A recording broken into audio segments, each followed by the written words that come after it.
না তুমি তুমি গহত্যা করেছো। এই গহত্যা আমাদের শাস্ত্র সিদ্ধান্ত মতো মহাপাপ। গহত্যা আমাদের শাস্ত্র সিদ্ধান্ত অনুযায়ী মহাপাপ। তাই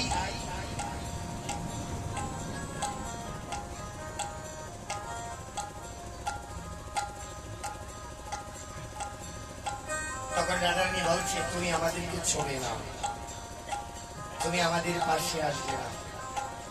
ভগবান কৃষ্ণ বলছে রাধে আমি যদি তোমাদের কাছে না আসি আমি থাকবো কেমন করে?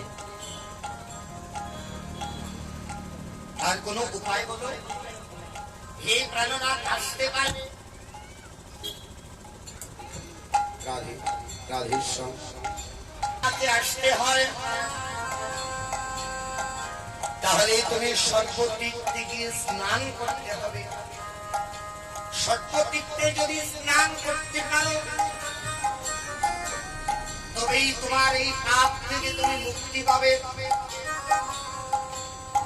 তখন গোবিন্দ বলছে রাধে আমি যে সর্বতীর্থে যাব তার জন্য যে সময়টুকু দরকার, আচ্ছা আমি যদি একটা কুণ্ড খনন করে সর্বতীর্থে জলকে আহ্বান করে স্নান করি হবে?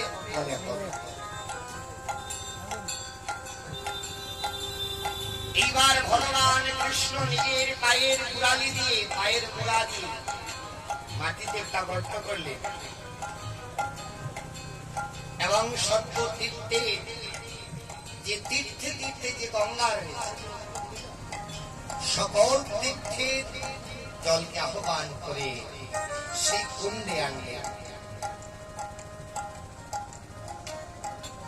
এত বলি প্রাণ গোবিন্দ কুণ্ডে ঝাঁপ দিল, সখীগণ সবাই মিলে জয় ধ্বনি দিল।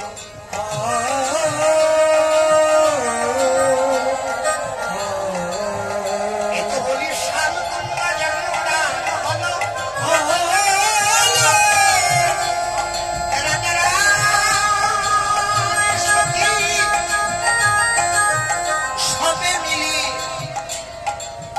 রাধারানীকে বলছে অপরাধে তোর প্রাণ গোবিন্দ তো মুক্তি পেয়ে গিয়েছে, এবার আমরা কি করবো?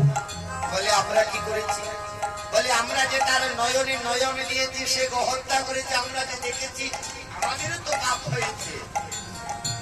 তাই বলে কাজ করো আমরা একটা কুণ্ড খনন করে সমস্ত তীর্থ থেকে জল আনবো। এবার রাধারানী নিজের হাতের কঙ্কন দ্বারা কুণ্ড খনন করতে লাগলেন সখীদেরকে নিয়ে। যখন কুণ্ড খনন করলেন এবার জল তো হচ্ছে না, এবার সমস্ত তীর্থ থেকে কলসি দিয়ে জলের হাত কুণ্ড পরিপূর্ণ হচ্ছে। ভগবান কৃষ্ণ নিজের হাতের বাঁশরি দিয়ে কুণ্ডের মধ্যখানে একটা ছেদা করে দিলেন।